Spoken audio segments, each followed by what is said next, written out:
Welcome to the Wish I'd Known Then podcast. I'm Sarah Rosette. And I'm Jamie Albright. And this week on the show we have Shannon Lynn. Yes, we do. It is a fun interview. And she is a new author and she writes middle grade. And so we've had a lot of requests for middle grade authors. Children's authors, yeah. And she writes sci-fi. So that's one that we don't talk about a whole lot. So we get to do both the middle grade and some sci-fi. We discuss both those things. So it was really good, interesting interview. Since she's a new author, we talked to her about how she found her editor, her cover artist, and illustrator. Since middle grade, it's a big deal with the artwork, the interior artwork and layout and design. Yep. Yeah. And she works full time. So we talk about balancing a day job with writing in the spare time she has. It was really good. Yeah, it was good. What's been going on with you this week? I launched the book 2 in the Egypt series today. Wow. So it's finally out. Yeah. And I launched it this afternoon. It took me forever to hook up all the little extra bells and whistles that I'm doing. I'm doing 2 things that if they order from me, they get these exclusive printables. They get bookmarks, and then that newspaper article that I did that's a background catches them up. But I had to figure out how to hook all that up. It's easy for the ebook and the audiobook, but for the paperback and hardcover, I wasn't sure how to do it because they're going out through Book Vault, and I certainly didn't want to charge anybody twice or have, or mess up the Book Vault delivery. So I finally figured that out. And so if anybody wants to send a bonus PDF to somebody when they order from you, you set it up exactly the same way as you would an ebook or an audiobook, but you just use the ISBN as your SKU. And then it's just exactly the same. But it took me a while to figure that out because I had to email and double check with BookFunnel to make sure I was doing it the right way. Exactly. Yeah. So you're launching it on your site. Did you launch it on the retailers yet, or just your No, it's exclusive. This is the special edition.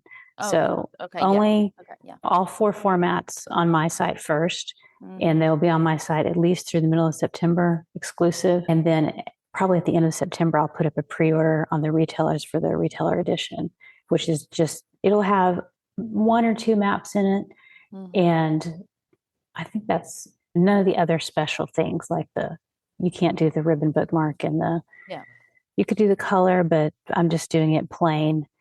And and it's gone well. I've had orders right away. And there's always that little nerve-wracking moment when you're like, oh, because I sent out the email to my list and I was like, nobody's ordered anything because I usually get an email. And I thought, okay, don't panic, just wait a little bit. And what had happened was I'd set up all those filters in my email a couple of months ago. So those are all going into a certain folder. So I wasn't seeing them. And then when I went and looked at my Shopify store, I was like, oh, people have ordered. So no need to panic. Yeah, that's good. Yeah. Excellent. Yeah. And then the other thing I have going on is I'm getting ready. When this goes out, I will actually be at Podcast Movement. So I'm getting ready to do that, leaving in a couple of days to go up there and spend time. I'm going to see my kids because it's in Dallas this year. And I figured it's probably never going to be closer than that. Yeah. I'm excited for you to go. I wish I could go, but we didn't plan well. I have a writer's retreat that I'm going to. I'm leaving in the morning. We're recording this on a Friday night, so I will be coming home from that writer's retreat when this goes out. Yeah. And that's important too. That'll be a good time. You need to do that. I'm looking forward to it. It'll be really fun. Yeah. What else have you had going on? Just working on the workshop that I'm going to do for launching. So that workshop we're going to have a link in show notes. I'm going to talk about some things that I've seen in the industry so recently, some things that other people have seen, because I'm a KU author. So I've been looking at things that white authors have been doing and stuff like that. And then we're going to brainstorm. We're going to talk about things that other people have found that worked, and then we're going to brainstorm some ways. If you have no money or very little money, you can do these things. If you've got a little more money, or if you don't have any experience, you can do these things. If you got a little more money, a little more experience, you could do these things. And then, so we'll break it out into tiers. That's smart. So if I like you're interested, the link's in the bio. It's going to be on August the 28th. at noon Central Time, but you get the replay.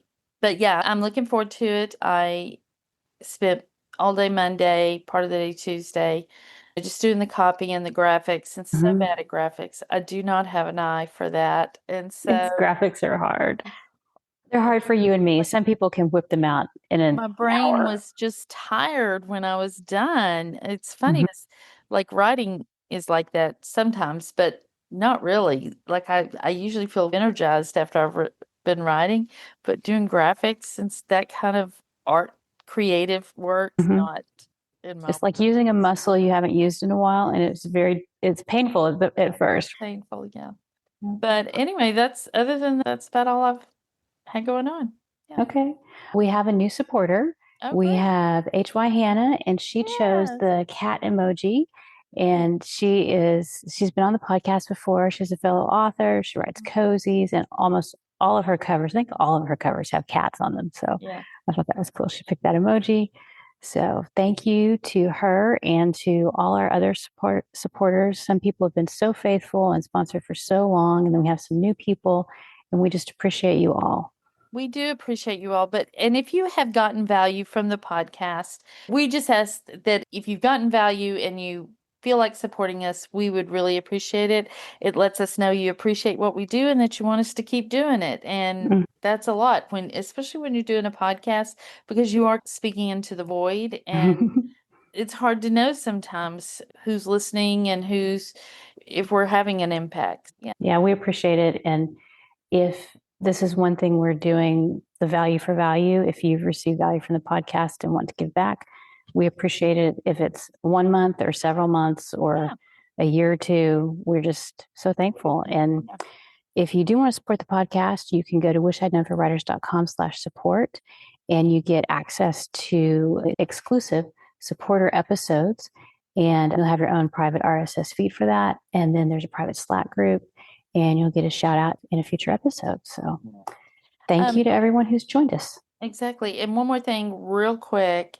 We don't ask for these hardly at all, but reviews. If you enjoy the podcast and you haven't reviewed it, we would love it if you would go and review it. We're okay. Like our we're viewership, we're not hurting. It's doing well. But it's okay. But another couldn't hurt. It helps Apple and the other. And Spotify, yeah, to know that people like us and want to hear more of us, so they push us out to other people. So we would really appreciate it. If you haven't done it yet, please do it. Yeah, and if you would like to support us but you're not able to financially, a review is very nice. Or just telling your writer friends that you might want to check out this podcast. So we appreciate it all, and thank you to everyone who has helped us get this far. So this is episode 281. Oh my gosh. We never look at the number episode. We never look at the numbers. We don't know. But that's amazing. That's amazing. Yeah. We love doing it. We love getting to know you guys and at conferences and stuff like that. So yeah. Or when you text us, we love that. Do all that. Yes. So I guess that is all we've got, and we should get on to talking with Shannon, right? Yes, let's do it. All right. Today we are really excited to talk to Shannon Lynn. Hi, Shannon. How are you? Hey, I'm doing great. Glad to be here. Shannon Lynn is the author of the Vesta Chronicles series. Her middle grade stories are classic adventure full of realistic sci-fi plot details, dangerously exciting action, and relatable characters. She holds a BA in English and creative writing and an MA in liberal arts from Louisiana State University. After many years teaching high school English, she currently coordinates, writes, and edits K-12 English language and reading curriculum in the state of Texas. That's impressive. Yeah, you're busy. It's exhaustive. It's a lot of work. Tell us how you got into writing. So I guess technically the first time I started writing for the purpose of an audience would be high school. I was in the journalism program there. And at the time, our journalism program at the high school had a partnership with the local paper. So we were able to publish in the local paper. I believe it was on a monthly basis. I can't remember now. And that was technically my first writing for an audience, thinking I was going to go into journalism in college. I did journalism scholarship. Got about almost through that first year. of hard news writing as you do with journalism. And I was like, this isn't as fun as this wasn't exactly what I was anticipating. This is all facts, all reality, and no fun, right? And so I switched my journalism major to English so I could do what I really cared about, which was creative writing and creating stories and characters and scenes and wanting to explore things that can be as opposed to just what is, which I think a lot of us are into as writers, right? Yeah, absolutely. That's so interesting. So that's how I started. And then I ended up getting enough degrees so that I could go teach. So many of us that want to be able to write full time, you need that day job. And I would gravitated towards teaching and maybe a professorship for the summers off, I promise. Marks. Air quotes. But for what it's worth, you do get a lot of school holidays and you do get those summers off when you're in the classroom. And that's where I wrote my first manuscripts was during those summers. I like to say my primary genre is women's fiction and something I call Bayou Noir because I'm from Louisiana, and those first stories that I wrote are all kind of mystery detective, almost thriller type stories based in the deep South in Louisiana. And that's what I was writing all those years when I was teaching. And I still, even though it's hard and teachers are worn out by the end of the school year and you don't function for the first couple of weeks into the summer, it still proved really helpful to be able to flesh out those manuscripts and go to writers' conferences. And if I hadn't had that, I wouldn't be in the position I am now where I'm able to have a full-time job now year round and still write on the weekends at night in the morning and really have traction and be able to get from point A to point B pretty quick. That's right. Yeah. Well, you're a fairly new author, right? So tell us when your most recent book came out and your series that you have out now. Yeah. So The Vesta Chronicles Sun Chaser is my debut novel, and it is a middle grade novel. And it launched at the very end of May. So I'm just now entering my third month of launch season. And it's been a really exciting process. And I'm just now at the point of being able to catch my breath a little bit with the timelines of launch month and the month leading up to the launch, the actual launch, and then, okay, what's the plan now going forward 3 months, 6 months in advance, 12 months in advance. So this is the first novel of the series. I'm expecting the second to come out late 26. Again, having the day job, I think I'm going to be a 1 book a year author. And at least that's my goal going into this. And so it's a fun series. I'm really happy with the launch. I was able to achieve a top 10 ranking in my category in Amazon that first week. And I was able to hold on to it for a bit and also able to hang on to that top 50, which puts you in the list for the entire first month, which for me as a debut and not having a huge following or anything like that, no one knows I exist. No one knows the story exists yet. I was really happy with the response. Yeah. It's a sci-fi. That's fantastic. Yeah, it's a sci-fi story, but I like to say it's light on sci-fi and high on adventure. And it's split set between, and you guys are Texans too, it's split set between space and a dystopian Texas hill country. We have a little bit of land out in the Spicewood area west of Texas, west of Austin. And I just find you guys have been out there, the hill country is just, it's beautiful, and I find it so inspiring, and I really wanted to use that location and that setting and the way I feel when I'm out there and the way my nephews feel when they're out there, and depict that, but in a little futuristic situation with a lot of adventure and fun stuff going on. So why middle grade? Why did you do that? Instead of my women's fiction that I love writing? Yeah. So I was in the middle of this manuscript for my women's fiction, my little Bayou series, and my nephews, I like to say I'm an overly involved aunt. My sister followed me to Austin and moved 2 miles away. And after those first couple of weeks of her knocking on my door every morning thinking, oh, this is really close that we are sitting here, not only in the same city, and she's an early bird and I'm a night owl. And so those early morning knocks on the door at first felt, oh, wow, we're really close. But really quickly, whenever she got pregnant and had kids, I told her, if we're going to live in the same city, we have to live within 3 miles of each other, because you don't want to be in the situation where you're having to travel an hour to go 10 miles, which you have to do in Austin and all of our metro areas, right? And so it was really a blessing. And I'm so grateful that she did follow me and that she did move just down the road because she encountered some major health issues whenever she had the second, and bedridden on and off. And because I was so close, I was able to help out a ton. And I was still on the teacher schedule, summers off. I had a lot of holidays off. And I ended up spending even more time with those kids than I had anticipated, which is awesome and great. I joke sometimes that I have joint custody of them because I have them at least once a week. And growing so close to them, we went on these adventure walks a lot. And in the woods, it's not hill country, it's the suburbs and the suburban area. I don't know if Houston's this way, but in Austin, there's just trails everywhere in your neighborhoods, just down the road. And we would be on these little trail walks and we would always role play. And we would always come up with stories and characters and ideas. And they're now 11 and turning 9.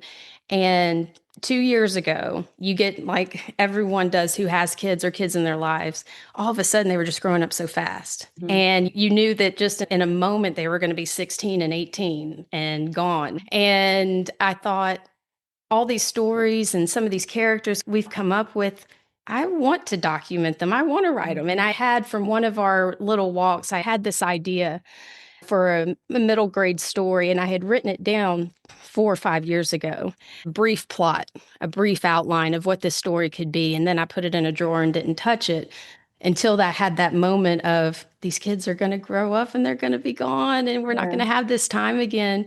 And I was actually at an impasse with my women's fiction. I couldn't get from this one scene to this next scene, as you do. I was in between Act 1 and Act 2. And I thought, I'm going to take a break. Let me just go ahead and write this book. Let me write this book that I had drafted. And I did it fairly quick, the first draft, and decided, I talked to my mom, who's an artist, and I said, hey, if I put this book together, would you be willing to maybe do a small chapter illustration? And she was coming off of cancer treatments. She's doing great now. And I think it also created a positive thing that she and I could do together, and became a little family project to an extent. And it just grew and grew. I had the intention of publishing, but as it completed, as I went through the editing process, I got even more excited. I was like, oh, okay, I think this could be a 4 or 5 book series. I'm going to keep going with it. And I'm going to go ahead and make this my first project now. I can always go back to my adult fiction, but I need to do it now. You get that. I don't know if you guys have this. I get the sense all the time if I'm running out of time. And it's like publishing takes time. And so it really made me want to start now, because I knew the day I said I'm going to publish this, I knew I was at least a year out. And I'm like, okay, they're going to be 10. They're going to be 11. They're going to be 12. And I want them to read it while they're young and it's actually written for them. So that's great. That's fantastic. What do you wish you'd known about writing and craft when you started? I'd go with 2 things on that. One, I did not realize that once you get to that final proof, after all the editing, after you've looked at the manuscript 50 plus times, that once you see it in the layout, that, your left and right page layout, your PDF, that some things will pop out for some reason in that page format in a different way than when you're looking at the Word document manuscript. I was so surprised by that. And it made me want to shift what I do with book 2 as far as looking at it in that format first, in that left-right page, seeing the chapter page, how many sentences actually end up on that first chapter page. I don't know what it is, and I didn't anticipate that would tell me and show me some things, almost in regards to pacing a little bit. How much do you get on that first page? That was a surprise. A bigger surprise that caused a little bit of frustration was I didn't know how long it was actually going to take for little structural business things like your Ingram account being set up and being approved. There's language out there and there's information about, give yourself 2 weeks.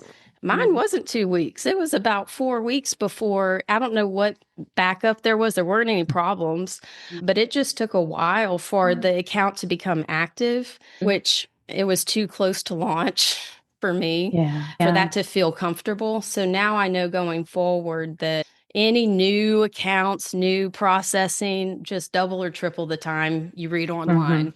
Just might as well do that, because then that way you give yourself extra time. And since you're doing middle grade, a lot of your sales are probably print, right?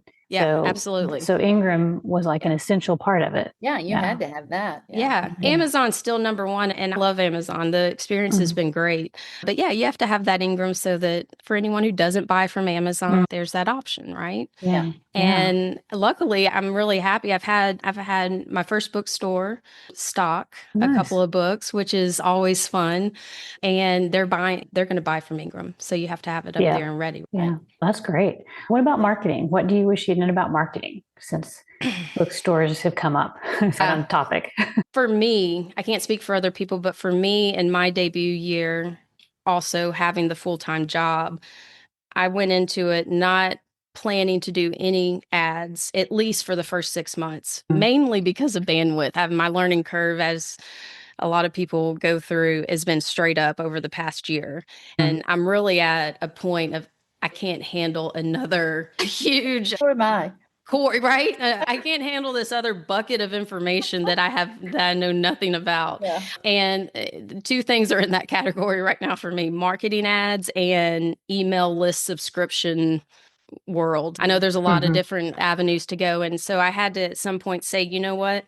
That's going to be an add-on, and that's going to be an extra. That's going to be 6 months down the road, 12 months down the road, or with book 2.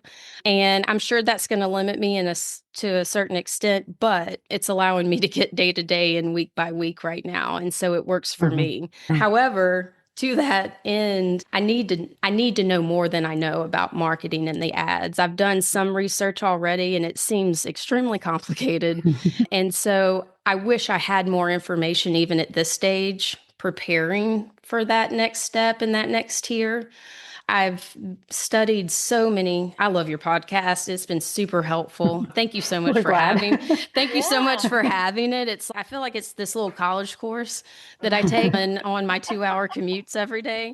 And that's why we started it, because that's how we learned about indie stuff was through podcasts. So that was one reason we were like, there's people who are still learning to publish and wanting to learn these things. So that's why we do it. It's so helpful. And I know it takes time, and I appreciate your time. I know a lot of other people do too. The conversation and the communal spirit of indie publishing, I just think is great. It's awesome. It is, yeah. And so I've picked up some things here, but I haven't targeted if my searches. Let me see what podcasts they had about marketing and ads specifically and that sort of thing. It's numbers and it's business, so it's a little less interesting for creatives sometimes. So which might be also be why it's last on the list.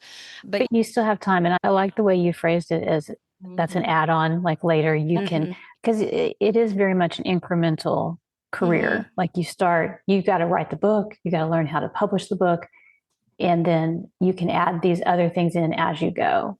Yeah. And with marketing, I don't think you can put too little emphasis on that building tier structure. Your first tier is your launch, your friends and your family, and then friends of friends and friends of family. That is your first group. And it actually isn't a guarantee. Whenever you reach out and share your book and it's okay, do they like it? Okay, they're loving it. Great. But that's not a guarantee. And so once you go from there and you can build in maybe you have a Bookstagram contact or you have bookstore contacts. To me, that's all marketing too. And once you have once those relationships are established, you have them forever after, right? Yeah. Marketing is about more than ads, that's for sure. What do you still need to figure out? Definitely, I need to figure out more about the ads. That is the one thing I don't know a lot about. I do eventually need to look at the email subscriptions. I started to get a little overwhelmed by the choices. Sometimes when you have a lot of choices, it's hard. You're looking at pricing, you're looking at what's easy. And the thing is that here in launch season, I do have 100 emails. I have the emails from those who were invited to the launch, and I call those my tier 1 emails. And I'll have also, as you go through your first couple months and weeks, people will reach out to you who heard about the book from a friend, or you might I got my first fan email from a kid 2 weeks ago, which was really fun, through my website, asking some questions about the book. And so I have that parent's email who may want to know about the next release. And so it's a curated list a little bit that that comes out naturally. And I think that's okay. at the beginning of a career. And then I think later on I can add to that, but I need to know more about the email options and the subscriptions and costs and things like that. And then whoever has the secret for ads, that would be helpful too. Yeah, sign us all up for that. We'll all take that. Yeah, exactly. They change daily. Yeah. What's the most unhelpful advice that you've received? Thinking about this question, my easy answer is there's really no unhelpful advice because I think you learn from all of it. But I guess one answer would be, okay, so I got an invitation to go basically sell direct live at an art walk.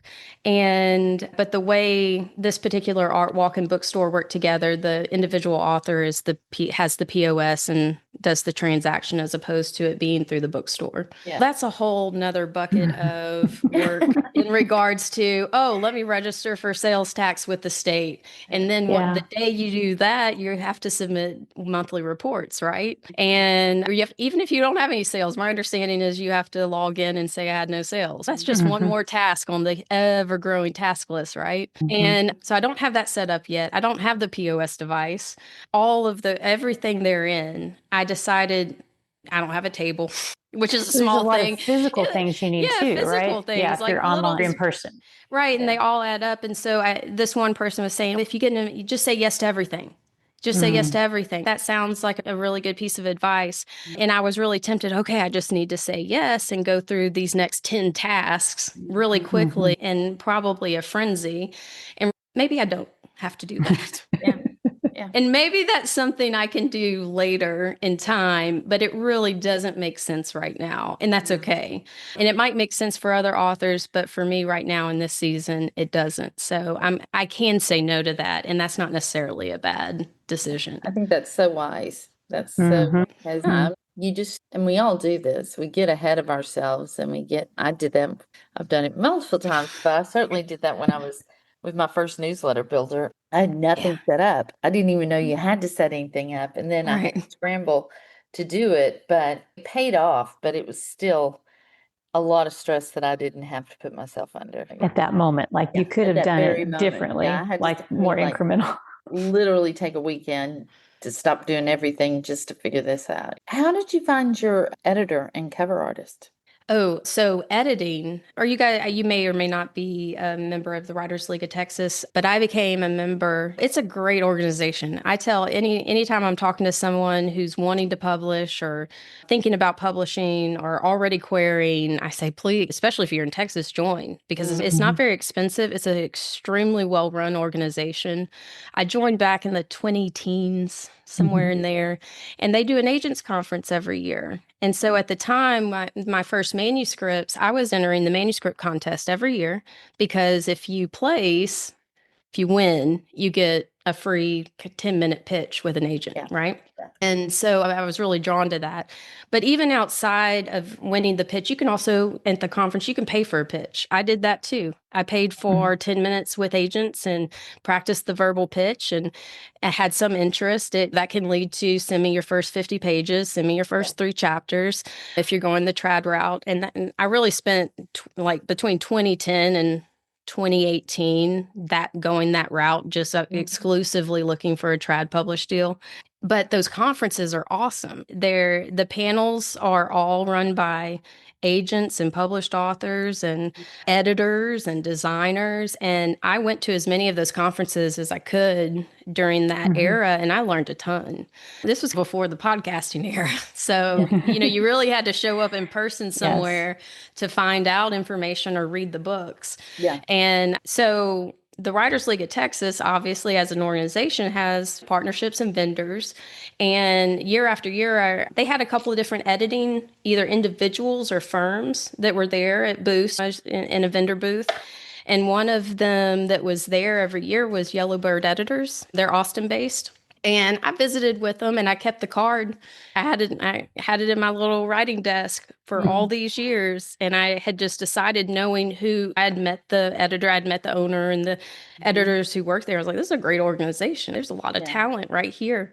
And how great would it be to work with an editor that might even be in your hometown? And so I kept the card. And when I was ready to go forward with this project, looked them up. I assumed they were still in business. They were very actively, very successfully. And so through Yellowbird Editors, I chose and the owner made some recommendations, but you can look at all the bios and choose someone and see if they're available. I chose Kristen Simmons, was recommended and was on my list. She's a published author, both trad and indie, and she was my developmental editor through Yellowbird. And then David Aretha, he's an award-winning children's novelist. I also worked with him on line editing and proofing, and they were great. I can't recommend that organization enough. And then, so that's where I found them, though, through the Writers League of Texas. If you were to write down all the steps of the publishing process, finding a cover artist was absolutely the hardest step. The hardest. I think I interviewed 6 different cover artists before I landed on Tammy Dever, who's out of, her company is TLC Book Design. Lots of award-winning covers. She's also based in Austin, but I only found her through a Google search. I'm sure if I had been listening to a podcast here or there, because she's really active in the industry, I may have heard about her another way. But for me, it was through Google. And she's been awesome to work with. I can't recommend her enough. Very personal, one-on-one, very collaborative. And I feel like I couldn't have finished the project without her, really, because with every other designer I interviewed, there was something that just wasn't right. For instance, it was really important to me. I'm not taking a political stance on it. It's just me. I didn't want any AI associated with any of my cover design at all. I wanted very original artwork and concepts and designs. That's just something that's meaningful to me. And she was 100% on board with that. And and she said she's in this industry too. A lot of people are using AI and that's fine. I just wanted someone who'd be willing to go old school with me. And did you have conversations with the different people you interviewed? Did you do a Zoom call or something with everybody, or was it just over email? It was either an email or a phone call or email. I don't think I had any Zoom calls. I think it was all phone call or email. And for instance, there was this one cover designer that only operated over email through the entire process and would not. And that was that's part of her business. And I was like, that's going to work for me. It may work for someone else, but it's just not going to work for me. I need to be able to at least talk to you on the phone. And so there was just a little something with everyone until I met Tammy. So she was great. Yeah. It's amazing what the feeling, or maybe it's just Jamie and I were both intuitive people, I think. And sometimes just that phone conversation is just enough to go, yes, let's proceed, or no, I don't think so. It can really clarify things. Yeah. And honestly, a Zoom call is even better because then you can see somebody's face. Yeah. And Tammy Zooms with me all the time, and she's open. She's an author herself. So I really loved working with someone she has 30 years of design experience. But she also knows what it's like to be on the writer end too. Yeah. Yeah. Speaking of that, let's get back to the writing stuff. Writing middle grade. What do you wish you had known about that? Is there anything that comes to mind about that would have been helpful to know? I knew going in that while you're writing for kids, to an extent, you're writing to the parents and grandparents too, in that they're the gatekeepers. Yeah. And they're an important gatekeeper. And so something I realized too with writing back copy and promotional copy, you have to write it, even though you're in your heart, you're wanting to write it for that 10-year-old kid and that 11-year-old kid, but it has to speak to mom and dad and aunt and uncle and grandparents too. And I didn't realize that. I knew it conceptually. This is a true thing, but it complicates, I think, or at least it nuances the final product a bit. And I think that's true for also social media posting. I have my accounts, and you're looking for that mom and dad, and you're looking for that grandparent, and you're wanting to write things that are exciting for a kid to see on a poster in a way. But the things that are exciting for a kid to see on a poster, they're never going to see on that Instagram account.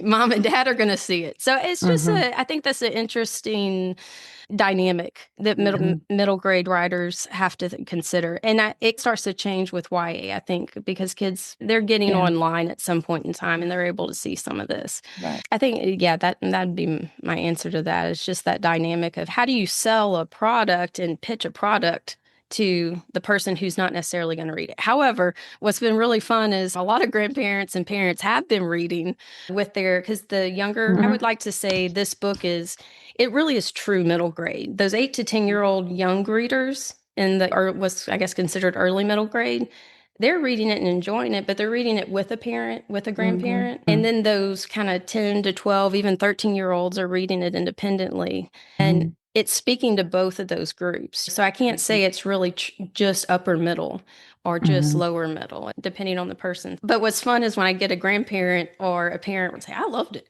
When's book 2 coming out? And they're ready for the next book. I'm really enjoying that. And maybe I'm doing something right with the marketing there, and it is speaking to some of those other age groups. I've started using the phrase multi-generational read. Yeah, there you go. That's a good one. That's good. What do you wish you'd known just in general about publishing a middle grade book, besides the needing to appeal to 2 audiences, basically? Yeah, 2 audiences, basically. Was there something, like, how much did you have to change your writing from writing women's fiction to writing middle? Yeah, that's a good question. So I think pacing, and in one of my final edits, my sole purpose was pacing. I was only looking at moving from sentence to sentence, paragraph to paragraph, chapter to chapter, because I started thinking about our young readers, the reluctant readers who are struggling. They don't like to read because it's hard. Right. So from an educator standpoint, and I'm really proud of that last edit, because, for instance, I mean, we were almost done, and I went in and turned, I think, 3 different chapters into 6 chapters. So I broke them up, and I called and this is like the 11th hour. This probably should have happened before at this stage. And I called my illustrator, who's also my mom, said, hey, I need 3 more images. I need 3 more illustrations. How quickly can you do them? But take your time. I don't want to rush you. And she had them done in, I think it was 36 hours. And they were the most intricate to me of all of the other illustrations she did. And the most interesting. That it all worked out well. I have a great illustrator.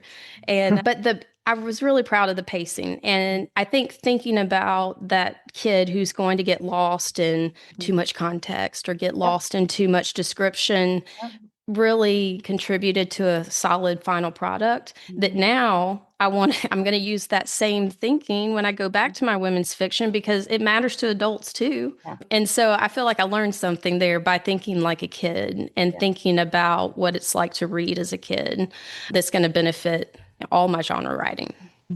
Great answer. Yeah. What about your teaching background? Did that help you at all, since you've had so much interaction with older kids, but did that help you as you were writing to give you a different perspective maybe than somebody who hasn't been around kids as much? Yeah, I think so. From a literacy, I taught American Lit and primarily, and that was juniors. I love juniors. That's like the best it's the best to me. I was a secondary teacher, and the junior level is great because they've really matured and they're working hard. They're taking their ACT. They're getting ready to take ACTs and SATs. They care about their GPA all of a sudden. Yeah. But they don't have senioritis yet. Yeah. I think seeing the kids over the years and having to read really difficult text, even reading things from the 1920s for a modern day kid, the language is difficult. It's verbose, it's dense, and watching the kids struggle with the complex sentence structure and also seeing what they gravitated to, what they cared about, just adults too. Those big plot points and those characterizations are meaningful. And ending with suspense, I had this desire to try to end each chapter with some sort of real suspenseful feeling or thought that is, kids love that, whether they're 10 years old or 16 years old, that excitement factor and keeping that in to an extent. It's like, I feel like I have 2 different ways I like to write, because a lot of my women's fiction is more contemplative, and if anything, it's less dramatic. Kind of like French film. I don't know if French film tends to be that way. It's like the plot's very simple in a lot of those French films, and there's only so much movement from point A to point B, and it's all in the emotionalism between characters and things like that. And I really enjoy writing that way with some of my women's fiction, so it's opposite. But keeping that kid mind, that interest in action and in adventure and what's going to happen next. And oh my gosh, I didn't know this was going to happen. I think was really helpful. And again, same answer. I know I'm going to use that when I go back to my women's fiction too. Those are great tools to have. Yeah. Well, this has been really fun. Have we had a middle grade author on before? Maybe? I don't think we've had middle grade before. So this has really been great and very interesting. I think we get requests for it all the time. So I know we have people who be interested in hearing it. But we like to ask all our guests, what do you think is the best thing you've done to set yourself up for success? Okay, for sure. Not the daily effort. I wrote a Facebook post recently on this, but the daily execution is really, I think, why and how I am where I am right now, because you have this big to-do list, you have these goals, you have these targets. It can be overwhelming on any day of the week. Like, how do I get there? How do I even get the book published? How do I get a stranger to read it? How do I have good reviews? And when you think about it all at once, it's overwhelming. And like maybe cleaning a garage that hasn't been cleaned out in a while. I really do believe in the daily effort. And because having the day job and having a lot of other responsibilities, maybe I only have 30 minutes. But what can I do in 30 minutes? And as long as I do something, I am moving forward. Yeah. And the only reason I was able to write the manual, I think I wrote the first draft in about 3 months. And that was all before work. It was all in, at the time I thought, how do I work this into an already full day?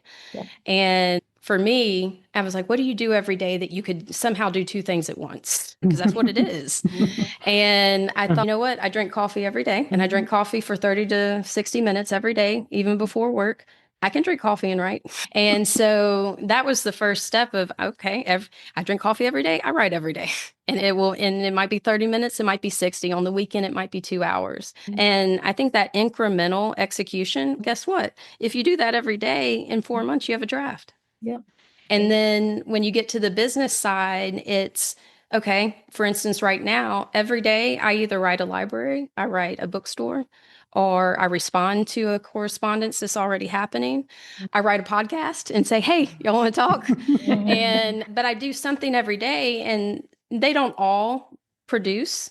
But if you're making an effort, 2 weeks down the road, 3 weeks down the road, someone writes back, someone calls back, and then then you have a book event, and you have an event to go to. And so I think I'm going to keep doing it. It's a method that's worked for me, and it makes you feel productive, like you are moving forward, even though you're not accomplishing everything at the same time. Yeah, yes. Great answer. Yeah. Yeah. And really good advice to if you can just do one thing a day, do your writing, and then do one marketing thing. Yeah. At the end of the year, think how many words and how many marketing things you will have done. That's wonderful. Yeah. And then you have a list of, I contacted these you can put it all together at some point as its own task one day. These 10 libraries loved it and bought the book. I need to make sure they know about book 2 when it comes out. And then you have all that set up for the future. Yeah.